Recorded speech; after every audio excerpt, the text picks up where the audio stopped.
ആളെ കിട്ടി 117 ചെക്കുകൾ. ഇന്ന് അവന്റെ പള്ള ഞാൻ വിളിക്കും.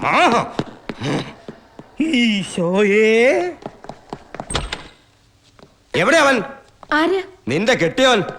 അവൻ പോലീസിനെ പറ്റിക്കാന്ന് വിചാരിച്ചല്ലേ? എന്റെ കയ്യിൽ കിട്ടിയ ഇടിച്ച് കൂമ്പ് കലക്ക ഞാൻ. ആളിവിടെ ഇല്ല. അവൻ ഇവിടെ തന്നെ ഉണ്ടാവുമെന്ന് എനിക്കറിയാം. അയ്യോ ഇല്ല. ഞാൻ നോക്കട്ടെ.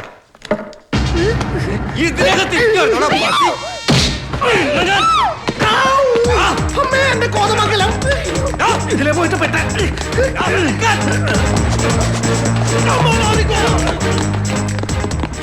എങ്ങോട്ട് പോയവൻ? എന്താ സാർ പ്രശ്നം? കള്ളച്ചക്ക് കൊടുത്തിട്ട് മുങ്ങി നടക്കുവൻ. പാട്ടി അയാൾ അങ്ങോട്ട് ഓടി. Hi hi. അയ്യോ പണി നീ എപ്പോ വന്നു? നിൽക്കാൻ സമയമില്ലാതെ പോലീസ് പുറകെ വരണ്ട്. ഒരു ആവശ്യമായിട്ട് ഓടിക്കാന്നേ. ഇതിനകത്ത് കയറിക്കോ. അബ്ദുള്ളയുടെ റൂമാ. ആരാത്? ഞാനാ ഗോപി പറഞ്ഞിട്ട് വന്നതാ.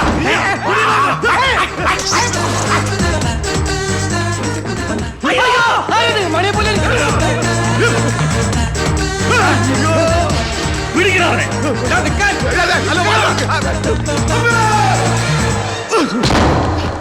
അസംബ്ലി പിരിച്ചുവിട്ടു.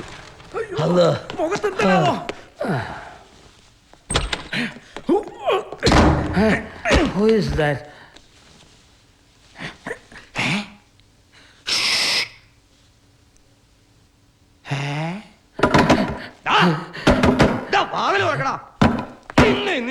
ഞാൻ പോലീസാടാ. മര്യാദക്ക് തുറക്കുന്നവനക്ക് നല്ലത്. കുറെ നാളാടാ നിന്നെ ഞാൻ തപ്പി നടക്കണോ.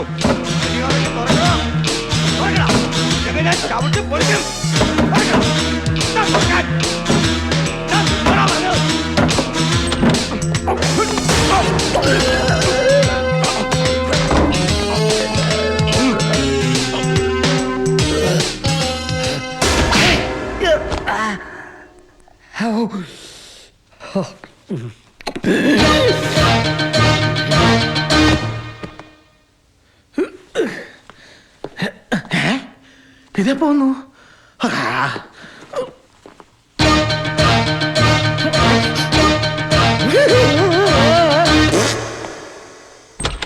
കർത്താവേ, എന്റെ വായിന്ന് വല്ലതും വീട് പോയിരുന്നെങ്കിൽ ആകെ നാണക്കേടായനെ. എന്നോട് ടോമങ്കള പറഞ്ഞത് പോലീസ് മാത്തച്ഛനെ തപ്പിയെത്തിയെന്ന്. ഓ, ദ്രോഹിക്കാനായിട്ട് തന്നെ വന്ന് കയറിയിരിക്കുക നശൂലം. ആ ചെകുത്താലെ കൊണ്ടാണല്ലോ ദൈവമേ എന്റെ മോനെ തലയെ തുടിച്ചത്. നീ എന്നാ നോക്കിക്കൊണ്ടിരിക്കുക? പോയ പെട്ടി എടുത്തോട്ട് വാ. കാശ് ഇപ്പൊ തന്നെ കൊടുത്തേക്കാം. മാത്തച്ഛൻ എന്ത് ചെയ്യും? ഇവിടെ ഇല്ല, പുറത്തു പോയി. പറഞ്ഞുറപ്പിച്ച തുക മുഴുവനുണ്ട്. സൂക്ഷിച്ചു വെച്ചേക്കണം. മാത്തച്ഛൻ വരുമ്പോൾ പറഞ്ഞേക്കാം.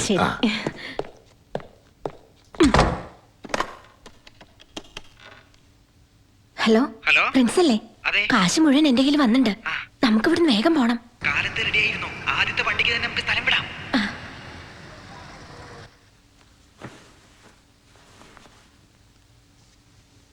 ഈ കല്യാണം നടന്നില്ലെങ്കിൽ നിന്റെ അപ്പൻ ജയിലിലാവും. പോലീസ് ഇവിടെ കറങ്ങി നടക്കുക. അവൾ ഇവിടെ വന്നു മുതൽ ഇവൻ ഇവിടെ ഇരുന്ന് പിടയ്ക്ക. വീണ് ഇവിടെ ഉള്ളിടത്തോളം കാലം മനസ്സമാനായിട്ട് കേട്ട് നടക്കില്ല. എങ്ങനെയെങ്കിലും അവളെ ഇവിടെ പറഞ്ഞു വിട്ടേ പറ്റൂ. അവള് 104 നീ ഒരു കാര്യം ചെയ്. അവിടെ ചെന്ന് അവളുടെ മനസ്സിലിരിപ്പ് എന്താണെന്ന് അറിയേ. എങ്ങനെ സെറ്റിൽ ചെയ്യാനും നമ്മൾ റെഡിയാണെന്ന് പറ. 104 അവള്.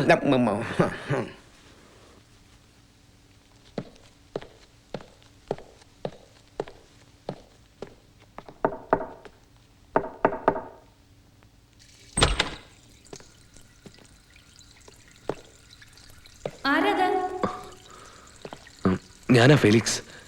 എനിക്കൊന്ന് കാണണം. ആരായാലും കുറച്ച് കഴിഞ്ഞു വരൂ. ഞാൻ കുളിക്കാൻ കയറി. എനിക്ക് കുറച്ച് കാര്യങ്ങൾ പറയണമെന്നുണ്ട്. ഇനി വരാൻ സമയം കിട്ടിയെന്ന് വരില്ല. എനിക്ക് പറയാനുള്ളത് കേട്ടാ മതി. നിന്നെ കണ്ട ദിവസം മുതൽ ഞാൻ ശരിക്കൊന്നും ഉറങ്ങിയിട്ടില്ല. നമ്മളമ്മ ഒരുപാട് കാലം അടുത്ത ബന്ധം ഉണ്ടായിരുന്നുള്ളതൊക്കെ ശരിയാ. നിന്നെ ഇപ്പോഴും എനിക്കിഷ്ടമാണ്. പക്ഷെ എനിക്കിപ്പോ ഈ കല്യാണം കഴിച്ചേ പറ്റൂ. അതുകൊണ്ട് എനിക്ക് ഇത്തരക്കാരനാണെന്ന് എന്ന് ഞാൻ അറിഞ്ഞില്ല. കെട്ടിന് മുമ്പത്തിന്റെ പരിപാടി ഇതാണല്ലേ? കെട്ട് കഴിഞ്ഞ എന്റെ മോളെ വീട്ടിലിട്ടിട്ട് കണ്ട അറുവാഴ്ചകളെ പലതോറും കയറി. എന്താ എടോ തെണ്ടി തന്നേ, താനും കൂടെ കേട്ടോ തന്റെ മോന്റെ ലീലാവിലാസം. ഈ മുറി താമസിക്കുന്ന ആ പിഴച്ച പെണ്ണിനെ കണ്ടില്ലേല് തന്റെ മോൻ ഉറക്കം വരില്ലാന്ന്. കർത്താവിന്റെ കൃപ കൊണ്ടാണ് ഈ ചെത്ത് എനിക്ക് കൈയോടെ പിടിക്കാൻ കഴിഞ്ഞത്. ഞാൻ ഇനിയൊരു സത്യം പറയട്ടെ. എന്ത് സത്യം? എല്ലാം ഞാൻ എന്റെ കണ്ണുകൊണ്ട് കണ്ടതാ. ഇത് ഇന്ന് ഇന്നലെയും തുടങ്ങിയ ബന്ധമല്ല. ഇത് മറ്റത് പ്രേമം. ഇവള് വായിച്ചോ? ഓഹോ, അപ്പൊ താനും കൂടെ അറിഞ്ഞുകൊണ്ടായിരുന്നു ഈ കേസ് കെട്ടുമായിട്ടുള്ള ഇവന്റെ ഇടപാടുകളൊക്കെ. കുറച്ച് കാശ് കൊടുത്ത് അവള് പോവും. അതൊന്ന് ഡീൽ ചെയ്യാൻ വന്നതേ. നാണമില്ലേടോ ചെത്തെ ഇങ്ങനത്തെ പെണ്ണുങ്ങളുമായിട്ട് തന്റെ മോന് ബന്ധപ്പെട്ടെന്ന് പറയാൻ? എന്താ ഇവിടെ നടന്നത് എന്തൊക്കെയാണെന്ന് തനിക്ക് മനസ്സിലായി. അച്ചായ കാര്യം അറിയാതെ വെറുതെ കിടന്ന് തുള്ളരുത്. ഇവള് അച്ചായം പറയുന്ന പോലെ അത്ര മോശക്കാരിയൊന്നുമല്ല. ഇവള് വലിയ കുടുംബത്തിലുള്ളതാ. ഇവളുടെ അച്ഛൻ വലിയ മറ്റതാ, ഊത്ത് വിദ്വാൻ. അതെനിക്ക് മനസ്സിലായി.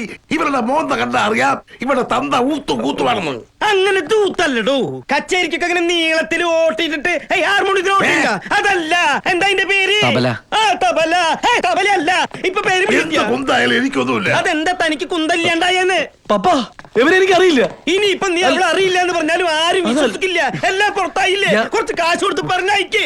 അയ്യോ. നിങ്ങൾ എന്തിനാ ഇങ്ങനെ കുന്തം വിഴിഞ്ഞ പോലെ നിൽക്കണേ? ഇവിടുത്തെ കാര്യങ്ങളൊക്കെ ഞങ്ങൾ ആണുങ്ങൾ നോക്കിയോളാം. നിങ്ങൾ റൂമിലേക്ക് വെക്കോ. ആരും പോണില്ല, എല്ലാരും അറിയട്ടെ. അല്ല പപ്പ എനിക്ക് സത്യമായിട്ട് എനിക്ക് അവരറിയില്ല. മതി തന്തേ മോനുമായിട്ടുള്ള കളി. രണ്ടുപേർക്ക് ഒരുമിച്ച് ഈ ബാങ്കിലാണ് അക്കൗണ്ട് അല്ലേ? വൃത്തികേട് പറയരുത്. താൻ ഈ മുറിയുടെ വാതൊക്കെ മുട്ടുന്നത് ഞാൻ കണ്ടിട്ടുണ്ട്. എന്നിട്ട് ഞാൻ ചോദിച്ചപ്പോ താൻ എന്താ എന്നോട് പറഞ്ഞത്? അതിനകത്ത് തന്റെ കുമ്പളാഞ്ചേരിയിലെ അമ്മുമ്മയാണെന്ന്. ഇവളാണോടോ തെണ്ടി തന്റെ കുമ്പളാഞ്ചേരിയിലെ അമ്മുമ്മ? ഞാൻ അന്നേ പറഞ്ഞില്ലേ ഇവനാള് പരമനാറിയാണെന്ന്. അന്ന് എല്ലാരും കൂടെ എന്നെ കുറിച്ച് കിട്ടി. നീ പോടാ. നിനക്ക് എന്റെ ഭാര്യനെ കിട്ടാതിനെ കൊതിക്കറുവല്ലേ? ഇമ്മണി കിട്ടും, ഇമ്മണി കിട്ടും. നിന്റെ അമ്മേനെ. ഞാൻ പറയണമെന്ന് കേക്ക്. പോകരുത്. എല്ലാത്തിനും നാക്കിയാ പിടിച്ചെടുക്കും. 10ഉം 12ഉമായിട്ട് ഇതൊന്നു മാത്രമേ എനിക്കുള്ളൂ. അതെന്റെ കുറ്റ. അല്ലടാ, ഇതെല്ലാം എന്റെ കുറ്റം തന്നെയാ. ഇനി ആരെന്ത് പറഞ്ഞാലും ശരി ഈ കല്യാണം ഞാൻ നടത്തുകയില്ല. എല്ലാം പറഞ്ഞുറപ്പിച്ചിട്ട് അങ്ങനെ ഇങ്ങനെ മാറാൻ പറ്റില്ല. ഞങ്ങൾക്കുണ്ട് കുറച്ച് അന്തസ്സൊക്കെ. കണ്ടടാ, കണ്ടു. നിന്റെയൊക്കെ അന്തസ് ഇപ്പൊ ഞാൻ കണ്ടു. ഇനി ദൈവം തമ്പുരാൻ വിചാരിച്ചാലും ഈ കെട്ട് നടക്കുകയില്ല. ഇവന്റെ അപ്പം ഞാനാണെങ്കിൽ ഈ കല്യാണം നടത്തും. തോക്കുണ്ടോ എന്റെ കയ്യില്? നിന്റെ കൈ കോപ്പുണ്ട്, എനിക്ക് പുല്ലാണ്. സംസ്കാരം നിനക്ക് കണ്ടി വെള്ളക്കുഴി. ഇളന്തോളി എന്താ വിളിച്ചേ? ഇളന്തോളി അച്ഛൻ വരട്ടെ, എന്നിട്ടെല്ലാം തീരുമാനിക്കാം. താനിങ്ങോട്ട് വന്നു. പൊന്നും പണമൊക്കെ കൊടുത്തതല്ലേ, അച്ഛന്റെ മധ്യസ്ഥത വേണം എല്ലാം തിരിച്ചു വാങ്ങിച്ച് പിരിയാൻ. തൽക്കാലം താൻ മുറിലോട്ട് പോ. ചെല തൽക്കാലം താനും പോ. നാളെ അച്ഛൻ വന്നിട്ടെല്ലാം തീരുമാനിക്കാം. ഇപ്പൊ ഞാൻ പോയിക്കോളാം. ഞാൻ അടിമുടി തീ പിടിച്ചിരിക്കുക. ഈ കല്യാണം നടന്നില്ലെങ്കിൽ എല്ലാത്തിനും ഞാൻ വെടിവെച്ചു പോലും. എന്നിട്ട് 3-ാം നിലയുടെ മോളിന് താഴ്ത്തിക്കെടുത്ത് ചാടും. എന്നിട്ട് ഞാൻ ചത്തില്ലെങ്കിൽ അതെന്റെ ഭാഗ്യാണെന്ന് കൂട്ടിക്കോളൂ. എല്ലാം തൊലച്ചപ്പോ നിനക്ക് സമാധാനമല്ലേടി? നിന്നെ കൊല്ലു. ഡാഡി ഡാഡി ഞാൻ പറയുന്നത് കേക്ക്. എന്നാ പോ. ഏയ് താനിങ്ങോട് വന്നേ, ഒരു കാര്യം പറയട്ടെ. വാ.